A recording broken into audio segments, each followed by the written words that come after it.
8:58, televidentes de todo el país, buenos días, bienvenidos a la primera emisión de su informativo La Noticia en este inicio de semana correspondiente al lunes 18 de enero del 2021.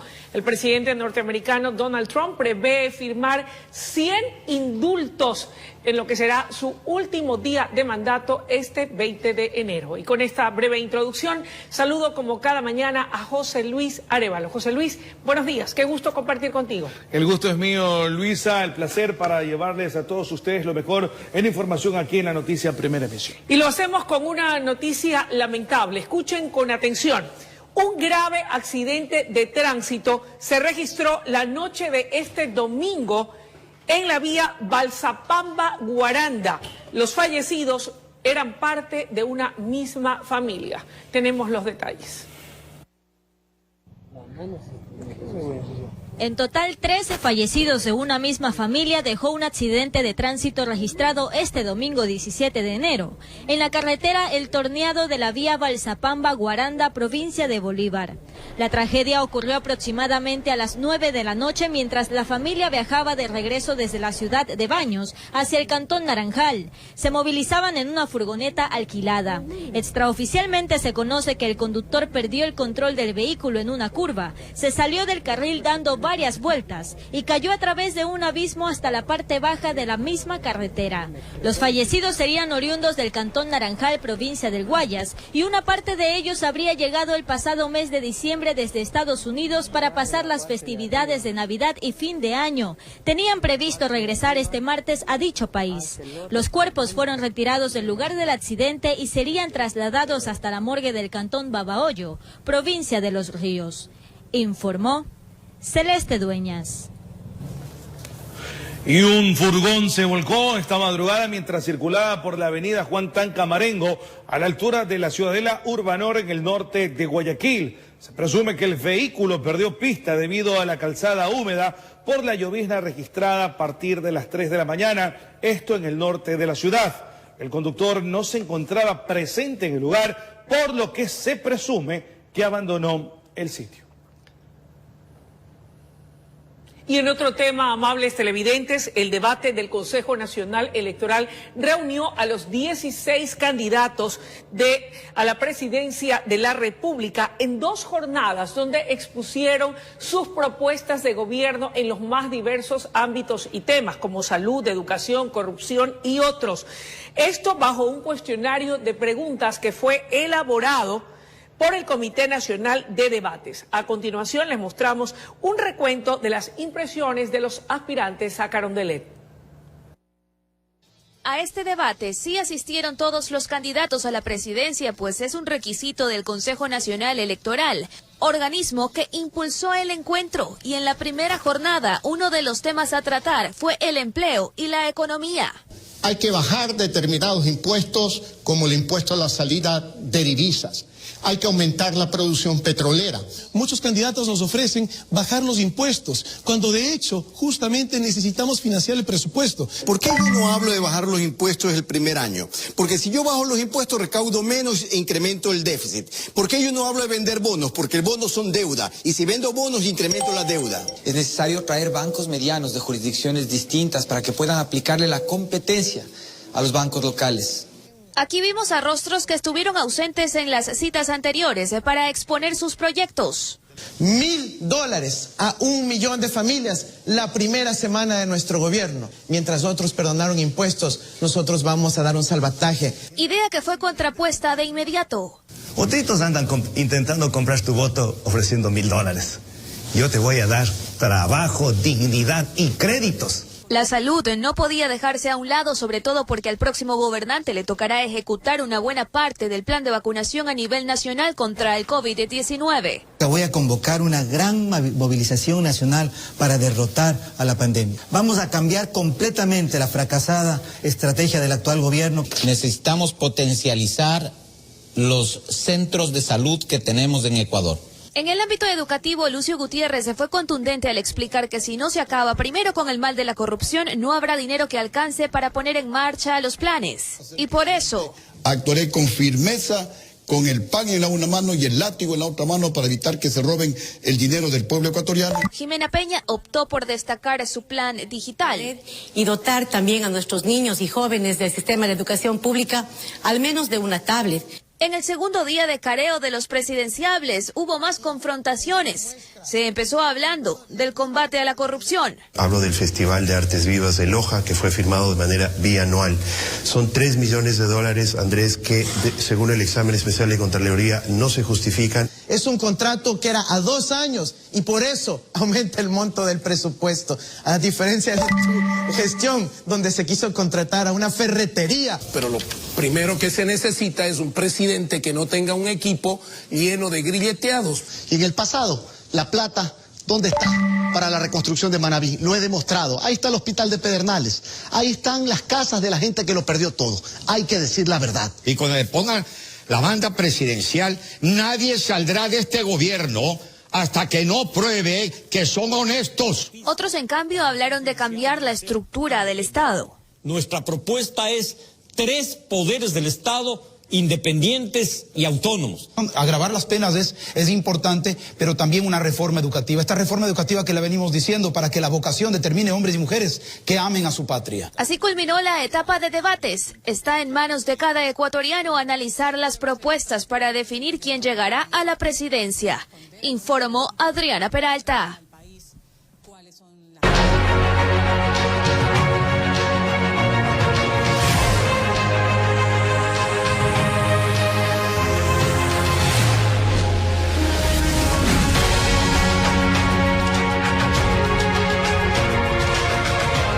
Televidentes, y hoy conoceremos el perfil de Rocío Juca Salazar, una abogada que es la primera candidata para asambleísta nacional por el Movimiento Ecuatoriano Unido.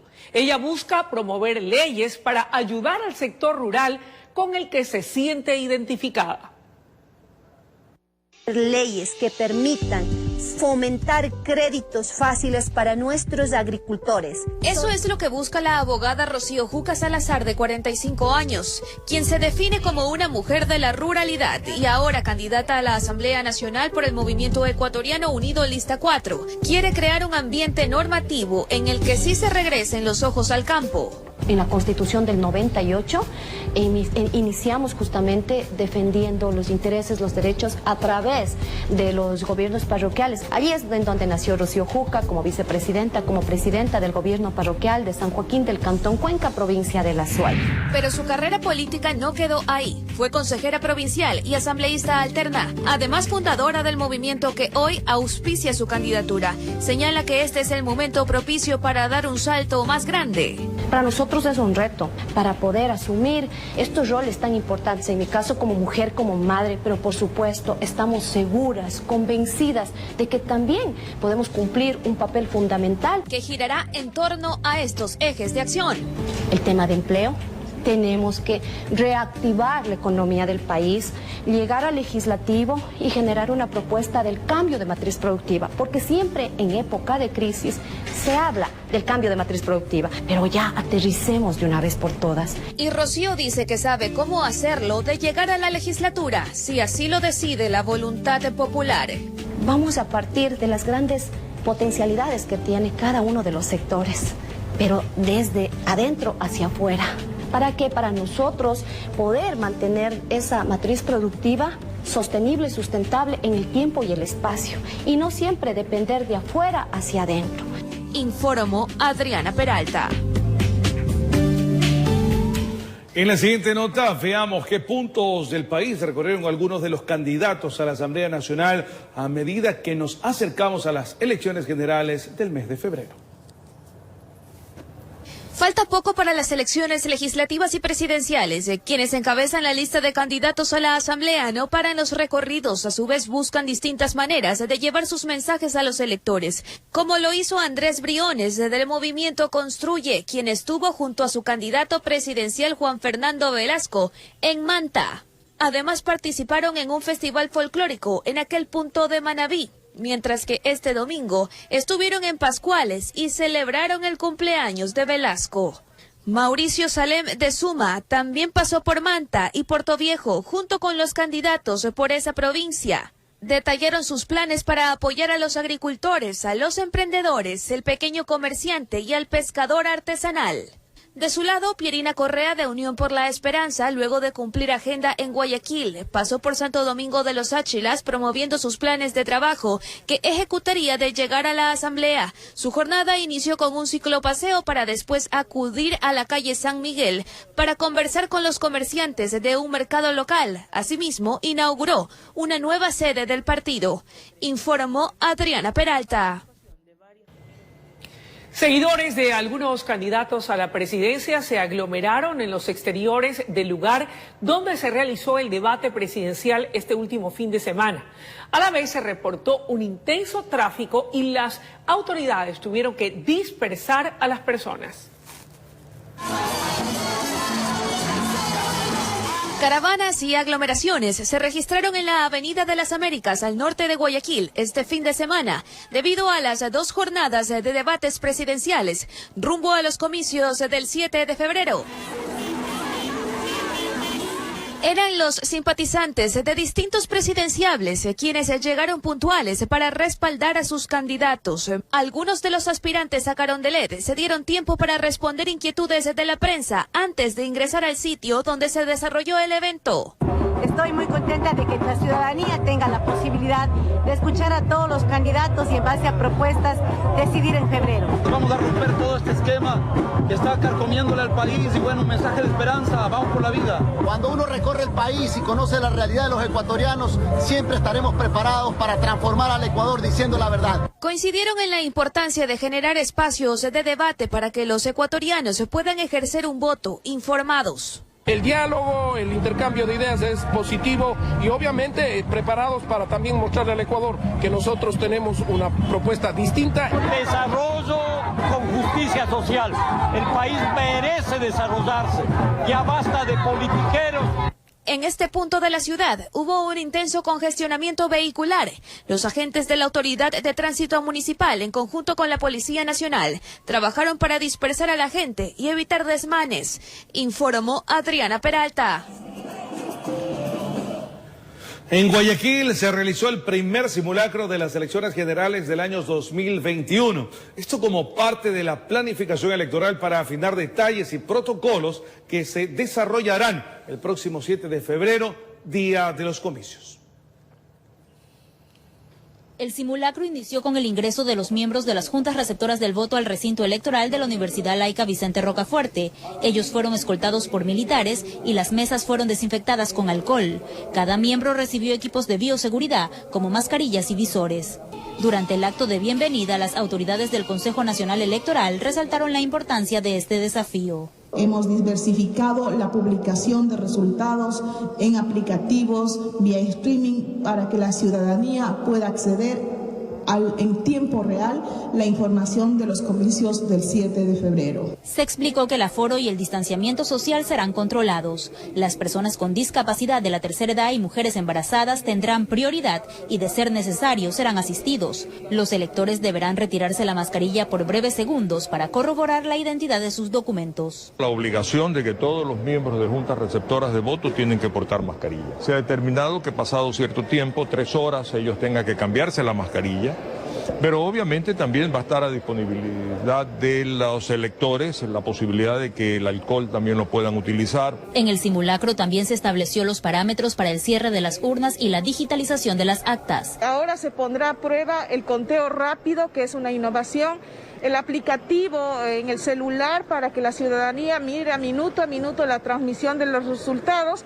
Esperamos que sea una jornada exitosa, así como el escaneo y el conteo de votos que nos dará la posibilidad de ir midiendo los tiempos en el momento en que se pueda ya transmitir los resultados una vez que se cierre la jornada electoral. Probar el 58% de la conectividad y el próximo domingo probar el 100% de esos equipos, más los recintos, más todo el preparativo ya previo a las elecciones. El segundo simulacro está previsto para el 24 de enero, informó Roselena Vázquez. Son las 7:12. José Luis y amables televidentes, es momento de ir a una breve pausa aquí en la Noticia Primera Emisión.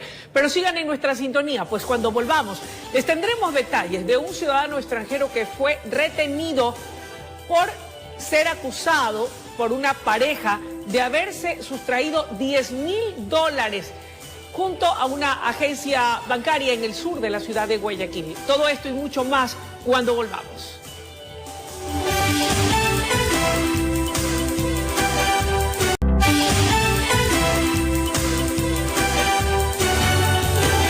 Muy bien, estamos de vuelta con más información. Atentos.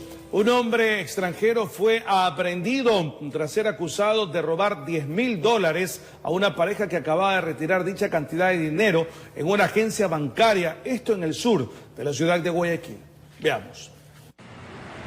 Este sujeto fue detenido tras una ardua investigación policial apoyada en la denuncia ciudadana, pues el pillo había sustraído junto a un cómplice la cantidad de $10.000 de una pareja que retiró el dinero de una entidad bancaria en el Centenario, al sur de Guayaquil. Inmediatamente dieron aviso a través del 911 y gracias a la reacción inmediata por parte del personal del eje preventivo, se logró luego de la persecución la detención de uno de los dos delincuentes que en este caso asaltaron. Se confirmó que el detenido es de nacionalidad venezolana. En su interior se encontró una mochila en donde se pudo ver los $10.000 que ante instantes habían sido, en este caso, bajo amenazas sustraídos. Ahora la policía busca al otro implicado y agradece la colaboración de la ciudadanía. Esperemos dar mayores resultados a nuestra ciudadanía y seguir velando por la seguridad ciudadana de las personas y sus bienes. Informó Adriana Peralta. Los dos hombres implicados en un violento intento de robo en el Guasmo Sur de Guayaquil fueron aprehendidos. De acuerdo a los registros policiales, cambiaban la placa de la motocicleta en la que se movilizaban para de esta manera poder ejecutar sus atracos. Días atrás, estas imágenes impactaron a la ciudadanía por la violencia con la que actuaron los delincuentes para intentar llevarse el celular de un joven que caminaba con su pareja por la Cooperativa Virgen de Montserrat en el Guasmo Sur de Guayaquil. Pero tras la denuncia asentada por parte de los perjudicados. Posterior a la información que nosotros hemos ido recabando, se logró aproximadamente 4 horas después del hecho volver a la detención de estos individuos. Son individuos que piensan que pueden seguir realizando sus actividades ilícitas y no pasa nada. Y pasó todo. Aunque quisieron huir de la justicia, se les acabaron sus días de actuar al margen de la ley, ya que la policía tiene evidencias como teléfonos celulares, un cuchillo y más. Hay que tomar en cuenta que todavía mantenían la misma vestimenta, la misma motocicleta, que inclusive se pudo verificar ya que la placa se encontraba montada, es decir, la misma placa no era la que originalmente pertenece a ese vehículo en movimiento, sino era otra que había sido puesto por ellos. Queda en manos de la Fiscalía cómo proceder con los detenidos, informó Adriana Peralta. Y ahora vamos a cambiar de tema para contarles que aglomeraciones y hospitales al límite de su capacidad son dos asuntos que preocupan en medio de una pandemia que no da tregua. El relajamiento social empeora la situación en Quito. Las aglomeraciones continúan a pesar de la pandemia. Sectores comerciales son comúnmente transitados por la ciudadanía, unos manteniendo las medidas de bioseguridad, mientras otros se descuidan. Empieza a tener un crecimiento al 20% y eso da la pauta de que hay un absoluto relajamiento ciudadano que lastimosamente nos estamos confiando y que eso quizás nos puede traer consecuencias graves más de las que estamos teniendo en este momento. Quito y Guayaquil son las ciudades con mayor problema de aglomeraciones y a esto se suma la campaña electoral. Lastimosamente, los movimientos y partidos políticos no están cumpliendo con el protocolo dado por el CNE. El CNE fue absolutamente claro. No se pueden permitir concentraciones, mítines, y eso lastimosamente lo estamos viendo. Solamente están autorizados marchas y caravanas y lastimosamente también genera aglomeraciones. A escala nacional ya se registran 231.482 casos confirmados de COVID-19 y 14.319 personas entre probables y confirmadas que han fallecido a causa del virus. Las casas de salud están al límite. En el Hospital Andrade Marín, por ejemplo, esta es la realidad. Tenemos la capacidad instalada para recibir pacientes COVID totalmente saturadas. ha sido necesario en emergencia incrementar los espacios para poder recibir a los pacientes. Sin embargo, no tenemos por el momento ya cómo ayudarles en la parte especialmente de equipamiento respiratorio, en vista de que todos los equipos disponibles están siendo utilizados. La atención a pacientes con problemas respiratorios aumenta cada día. Diariamente acuden alrededor de 35, 40 pacientes con sintomatología respiratoria. De ellos, la mitad aproximadamente tienen cuadros un poco complejos que necesitan un cuidado intermedio y otro número cuidado intensivo. En realidad, la ocupación en estos días para terapia intensiva ha sido la mayor demanda de las atenciones. Médicos y autoridades solicitan a la ciudadanía no bajar la guardia y cuidar su vida y el de sus familias. Informó Valeria Navarro. 25 reuniones, cada una con 80 a 200 personas, fueron suspendidas en Pichincha. Según la Intendencia, es necesario tomar medidas más estrictas para evitar las aglomeraciones y sus consecuencias.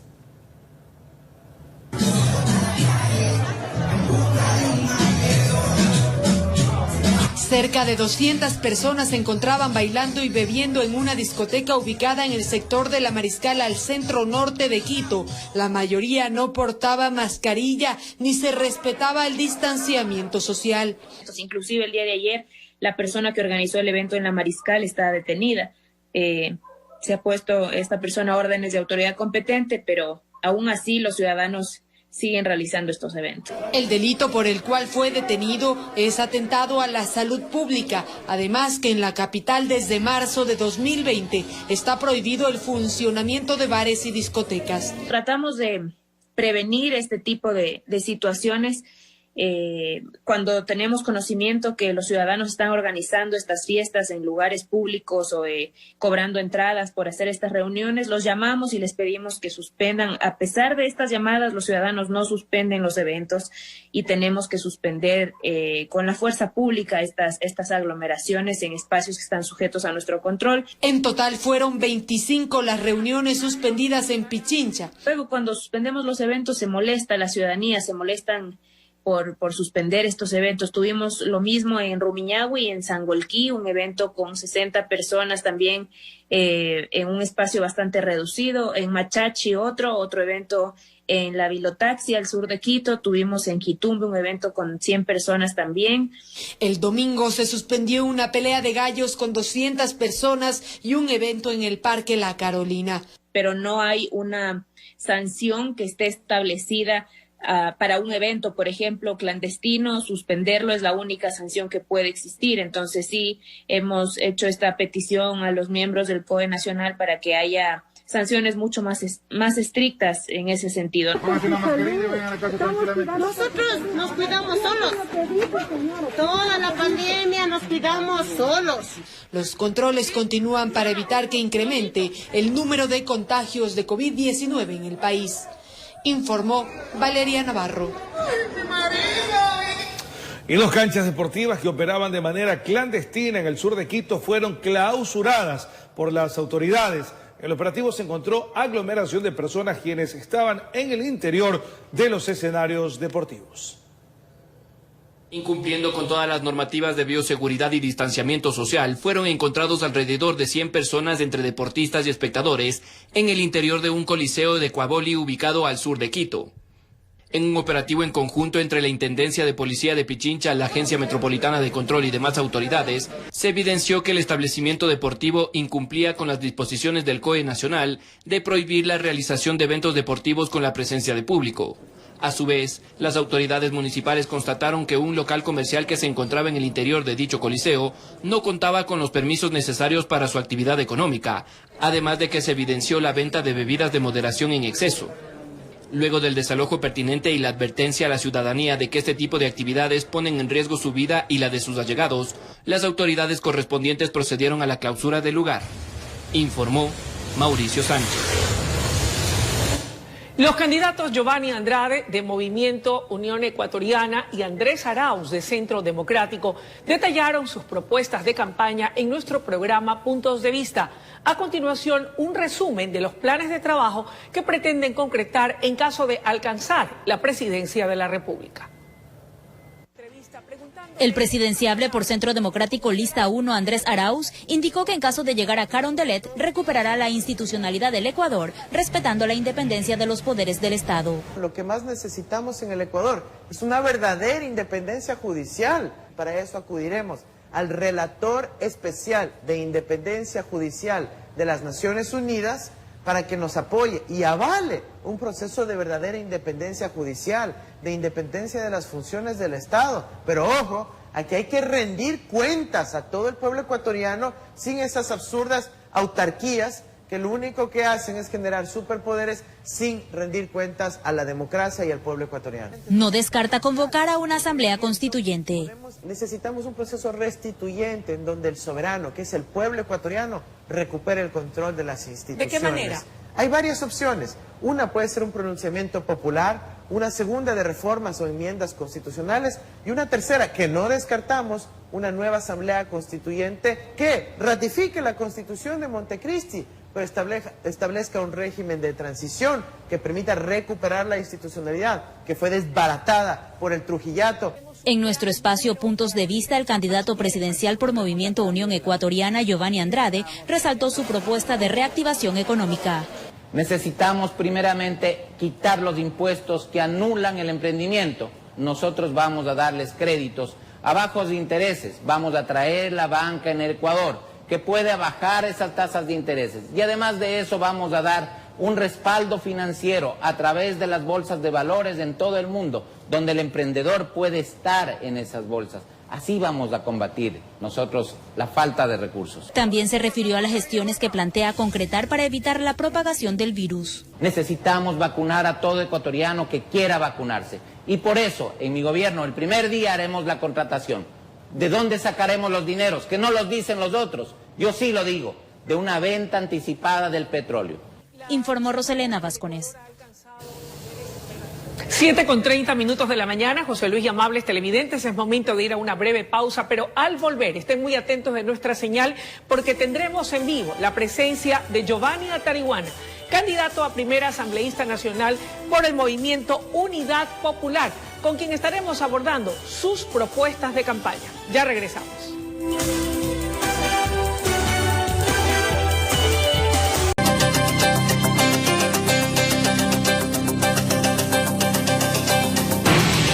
Televidentes, y como lo habíamos anunciado, ya se encuentra en nuestros estudios el sociólogo Giovanni Atariwana, quien encabeza la lista de candidatos a la Asamblea Nacional por el Movimiento Unión Popular. Giovanni, qué gusto que nos acompañe esta mañana. Buenos días y bienvenido. Comienzo preguntándole qué lo lleva a buscar una curul en la Asamblea Nacional y por qué patrocinado bajo el Movimiento Unión Popular. Muy buenos días, Luisa, es un placer estar en este espacio. Somos Unidad Popular, las listas 2. Y claro, estamos siendo parte de un proyecto más amplio. Queremos que es hora de cambiar la historia. Se requiere que alguien del pueblo vaya a Carondelet. Por eso estamos con Yacu Pérez a la presidencia de la República y él, para ejercer su gobierno, para cumplir sus programas de gobierno, tiene necesariamente el acompañamiento de un equipo de mujeres y hombres que vamos a ir a la Asamblea para fiscalizar la corrupción y para entregar las reformas legales, en unos casos nuevas leyes, para que se cumplan esos procesos de transformación. Giovanni, antes de hablar de sus propuestas y proyectos, cuéntenos un poco la historia de Unión Popular, obviamente a breves rasgos en función del tiempo. ¿De dónde nace esta agrupación política? ¿Qué tiempo tiene de creada y cuál es su corriente ideológica? Somos un partido de izquierda. Unidad Popular, las listas 2, surge en el año 2014, cuando Rafael Correa, de manera arbitraria, eliminó el registro del Movimiento Popular Democrático. Hoy somos un partido más fuerte, más grande, lo fusionamos con el MPD el año pasado y se han incorporado nuevos sectores, fundamentalmente de la juventud, pequeños y medianos empresarios. Por supuesto, mantenemos la base del magisterio, de los trabajadores y los sectores campesinos. Giovanni, hay algunos de los candidatos a la presidencia que dicen representar a la izquierda. ¿Por qué se inclinaron ustedes en respaldar a Yacu Pérez y no a cualquiera de las otras opciones? ¿Dónde están los puntos de sinergia o coincidencia que encuentran con el candidato de Pachacuti? Yacu Pérez representa la unidad de los pueblos del Ecuador, no solamente al movimiento indígena, que es importante, sino el anhelo de cambio de millones de compatriotas, de maestros, de trabajadores, del campo y la ciudad. Nosotros lo dijimos luego del levantamiento de octubre pasado. Al movimiento indígena le correspondía poner la cabeza, el capitán de la selección, el que vaya a la presidencia de la República. A Yacu Pérez lo conocemos a lo largo de una intensa trayectoria. Yo lo conocí cuando yo fui presidente de la FEGUE Nacional en el año 2000. Durante 2 décadas hemos compartido las mismas luchas en defensa de la vida, del agua, hemos sufrido la persecución de los gobiernos autoritarios. Por eso Yacu Pérez representa honestidad, capacidad y algo que es muy importante para nosotros, que al ser pueblo no nos va a traicionar. Giovanni, no obstante, ¿no cree usted que hay una división al interior del propio movimiento indígena? Porque no creemos que todos están apoyando la candidatura de Yacu Pérez. Hasta ahora yo no he visto, por ejemplo, al señor Isa, no he visto al señor Vargas dándole ese apoyo contundente como si lo están ustedes haciendo como Unidad Popular. Yacu, reitero, representa más allá del movimiento indígena, pero hemos visto en estos últimos días en redes sociales a Leonidas Isa, como corresponde, pronunciarse por la candidatura de Yacu Pérez. Y don Jaime Vargas, como el director o la cabeza principal de la CONAIE, no se ha pronunciado. Bueno, pero está lo que están resolviendo las comunidades en la costa y en la sierra y también en la Amazonía ecuatoriana. El apoyo del movimiento indígena es fundamental, pero reitero, los jóvenes que quieren ingreso a la universidad, quienes defienden la naturaleza, los maestros que quieren estabilidad, nombramiento, están con Yacu Pérez. Y en virtud de que usted representa a esa clase del magisterio ecuatoriano, ¿cuáles van a ser sus propuestas en la asamblea para ellos precisamente, para poder reivindicar los derechos de la clase magisterial? Bueno, necesitamos una nueva educación, por tanto, vamos a plantear una nueva ley de educación intercultural para garantizar calidad, cobertura. Vamos a reabrir las 5.000 escuelas cerradas en el campo. Los niños, las niñas, los jóvenes tienen el derecho a un internet gratuito, igual que los maestros. Vamos a defender la dignidad y el salario justo del magisterio ecuatoriano. Se requiere un escalafón donde el maestro pueda efectivamente escalar conforme su experiencia. Basta de acoso laboral. Y algo fundamental, Luisa, hay 40.000 maestros y maestras que están con contrato ocasional durante una década. Eso no está bien. Vamos a garantizar nombramiento definitivo, porque al final del día eso significa mayor calidad educativa. Giovanni, ¿qué me dice de aquellos maestros jubilados que todavía llevan un peregrinar porque no han podido cobrar su jubilación? Algunos incluso han perecido por enfermedades catastróficas en virtud de que no pueden acceder a medicamentos porque no tienen cómo comprarlos. Usted lo ha dicho, Luisa. Mi madre es maestra jubilada, 40 años entregó su juventud a la niñez y a la juventud. Por supuesto, vamos junto a los maestros organizados a reivindicar pensiones justas. El viacrucis para el estímulo debe terminar. Nosotros somos autores en la Constitución de Montecristi de ese derecho que tienen los maestros. Por supuesto, el gobierno de Yacu Pérez cumplirá con los maestros y con todos los jubilados de la patria. Ahora, ¿qué le garantiza, sobre todo a los estudiantes, por ejemplo, una vez que Dios permita y termine esta pandemia, que no vuelvan los maestros a las calles tampoco, desnaturalizando su concepción legítima de una protesta, a ir a las calles, a tirar piedras, a paralizar las clases, porque eso también, lamentablemente, perdóneme Giovanni, no lo digo yo, es como que un estigma que arrastran quienes eran del movimiento, del MPD, esta agrupación o el brazo político del magisterio ecuatoriano, que dejó una ingrata sensación, un ingrato sabor en los estudiantes particularmente, que a veces pasaban días o semanas sin clases porque los maestros estaban en las calles en protestas y manifestaciones. Los maestros y maestras de esta patria son factor fundamental de la educación y del país entero. Tienen una noble labor que cumplir. Pero, por supuesto, el gobierno nacional, el de Yacu Pérez, va a garantizar el presupuesto suficiente. Hay que cumplir la Constitución, 6% del Producto Interno Bruto, para invertir precisamente en las condiciones de vida del magisterio, infraestructura, conectividad, además de becas. Por supuesto, eso implica entonces que no habrá la necesidad de salir a las calles o hacer paros, porque si tenemos un gobierno que entiende que invertir en educación es sembrar el futuro, que es necesario abrir las universidades, dar libre ingreso a las mismas, terminar con ese injusto examen de ingreso, pero al mismo tiempo es necesario generar nuevos cupos, nuevas carreras. En algunas jurisdicciones como Santo Domingo, el sur de Quito, la Amazonía, se requieren nuevas universidades. Para ello hay que invertir en ciencia y tecnología. La pandemia, Luisa, nos dejó absolutamente claro, nos faltan profesionales, médicos especialistas, investigadores en biotecnología, también para aportar al aparato productivo, ciencias como a nivel del turismo, de la agroindustria en general. Se requiere invertir en educación superior también para salir adelante en el país. Vemos que todos los candidatos van llenos, imbuidos de buenas intenciones, pero no sé qué pasa una vez que pisan la asamblea, o se olvidan de sus promesas, o lamentablemente, como en esta última asamblea, vemos muchos asambleístas dedicados a cosas no muy claras, algunos presos, otros perseguidos políticos, otros enjuiciados. ¿Qué pasa? ¿Cómo reivindicar la buena imagen de la Asamblea Nacional? Usted lo ha dicho, Luisa, y es el sentimiento de los ecuatorianos. La actual asamblea, la que está terminando, ha sido la peor de la historia. Ha aprobado leyes contra el pueblo como la mal llamada ley humanitaria, que ha permitido la liquidación de cientos de miles de trabajadores sin los derechos suficientes, que ha permitido que se corten la luz, el agua a las familias que no pueden pagarla, que no ha logrado estabilidad del personal de salud, médicos, enfermeras siendo despedidas. Pero además una asamblea en la cual casi la mitad, 62 asambleístas, están investigados por corrupción. Obviamente se trata de enterrar esa vieja política. Los que ya gobernaron, los que han estado en la asamblea, ya fracasaron, pues. No nos pueden ofrecer cosas nuevas porque ya estuvieron al frente del país, son los responsables de la crisis y en muchos casos han sido protagonistas de la corrupción. ¿Cómo cambiarlo? Llevando a gente honesta, a gente comprometida. Nosotros en Unidad Popular somos gente de lucha. Hemos estado en las calles defendiendo, por ejemplo, a la juventud del recorte presupuestario de universidades. Hemos estado en las Cortes. Hay varios casos pendientes en la Corte Constitucional. Pero sobre todo, vamos con Yacu Pérez y en la Asamblea Nacional con las listas 2 a cambiar el Ecuador. Gracias por su presencia esta mañana, Giovanni. Muchísimas gracias. Un fuerte abrazo. Amigos televidentes, ha sido la intervención del candidato Giovanni Atariguana, primer candidato a la Asamblea Nacional por Unidad Popular, listas 2. Es momento de ir a una breve pausa y enseguida regresamos con mucho más desde la noticia Primera Emisión.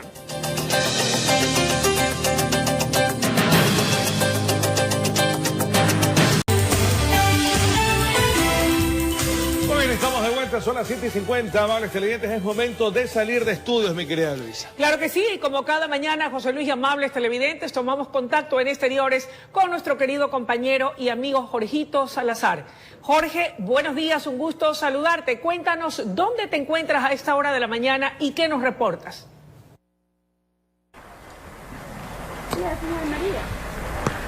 ¿Qué tal?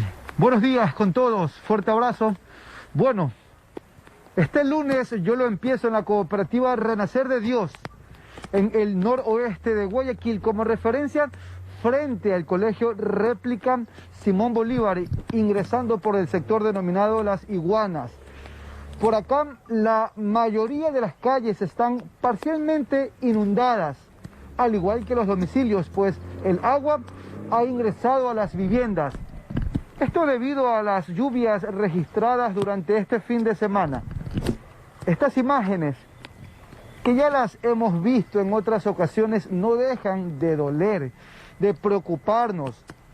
Niños, porque las familias acá por alguna razón son bastante numerosas y se pueden ver de 3, 4 o hasta 5 menores de edad en cada domicilio, quienes tienen que salir en estas condiciones, con el agua hasta sus rodillas, hasta su cinturita. Y no se diga de los insectos, roedores. Por acá se habla también de muchas serpientes. Y que esto evidentemente pone en peligro la integridad de los habitantes de este sector. No es la primera vez que se inundan. Hace un poco más de 2 semanas incluso una casa colapsó durante una lluvia. Señora, buenos días. Usted es una de las habitantes de este sector. ¿Cuál es su nombre? Sonia Balcázar. Bueno, según las autoridades, acá no hay título de propiedad, no está legalizado y esto impide que se realicen obras, pero ustedes tienen una salida momentánea a esta problemática. Sí, pedimos a las autoridades que nos apoyen con las máquinas para que se abra un canal afuera en la vía principal para que drene el agua de esta laguna que se nos hace aquí en la calle de nosotros, la que no nos permite salir hacia afuera, hacer compra de los víveres y que nos den también aquí los alimentos, que poder entrar en tricimoto, en carro, no podemos entrar ni salir.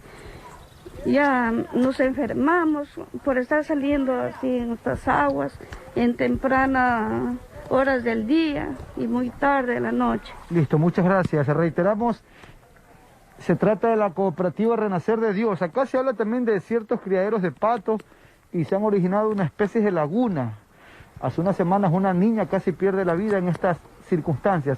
Amiga, buenos días, ¿cuál es su nombre? Ana Lucas. El sábado por la noche llovió torrencialmente en este sector. ¿Cómo vivieron? ¿Cuál fue esa amarga experiencia? Fue muy preocupante porque el agua cada vez iba sube y sube más y la verdad es que se nos metió el agua hasta las casas, se nos metió el agua y tenemos niños y era preocupante por los insectos que se los podían meter a las casas y necesitamos ayuda de las autoridades competentes que por favor nos vengan a ayudar porque ya hemos recorrido a varios canales ya, pero hasta el día de hoy viene la ayuda aquí. No tenemos ayuda de nadie, seguimos en lo mismo, aunque sea que nos vengan a reubicar, porque la verdad es que no podemos seguir así. Yo estoy muy preocupada por mis hijos, aquí los vecinos, aquí está la vecina también que se inundó con todos sus niños, casi hasta la cintura, que no la gente lo ayudó. Porque no podíamos hacer nada aquí nadie nos ayuda. Ya, en su caso, ¿cuántos niños tiene? 4. Ya, muy bien, listo. La señora con la que acabamos de hablar en este momento tiene 4 criaturas, vive en este domicilio. Pueden observar, el agua ya ha bajado su nivel, pero me comentan que durante el sábado en la noche el líquido ingresó a la vivienda exponiendo a los pequeños, poniéndolos en riesgo, en esta vulnerabilidad. Así que si bien ellos no cuentan con un título de propiedad, acá nada está legalizado, al menos decía la vecina hace un rato, son seres humanos, son personas, son niños que están en riesgo y se hace el llamado, se toca las puertas de las autoridades para que realicen algún tipo de obra paliativa en este sector y lo más importante, evitar desgracias en un futuro. Me despido, queridos compañeros y amigos, fuerte abrazo, más adelante más información de este sector. Buenos días. Muy buenos días, Jorge, por tu informe. Esperemos que se solucione lo más pronto posible esta situación que está viviendo, estas vicisitudes que están viviendo en ese sector de la ciudad de Guayaquil. 7:55 de la mañana, nosotros con más información. Varios candidatos presidenciales recorrieron distintas partes del país para presentar sus planes de trabajo y proyectos. Algunos de los aspirantes a Carondelet aprovecharon su permanencia en Guayaquil para el debate y recorrieron las calles del puerto principal. A falta de 21 días para que se realicen las votaciones generales en el país, la actividad electoral cada vez se va intensificando en los candidatos presidenciales. Entre movilizaciones, caravanas y mítines, poco a poco recorren varios lugares del territorio ecuatoriano para dar a conocer sus propuestas.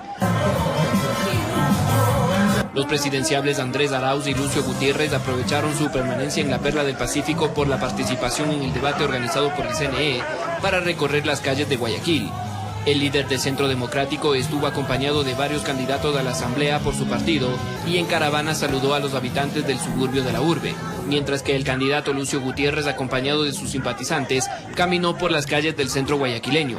Entre fotografías y saludos, llegó al Malecón 2000 donde conversó con algunos de sus coidearios.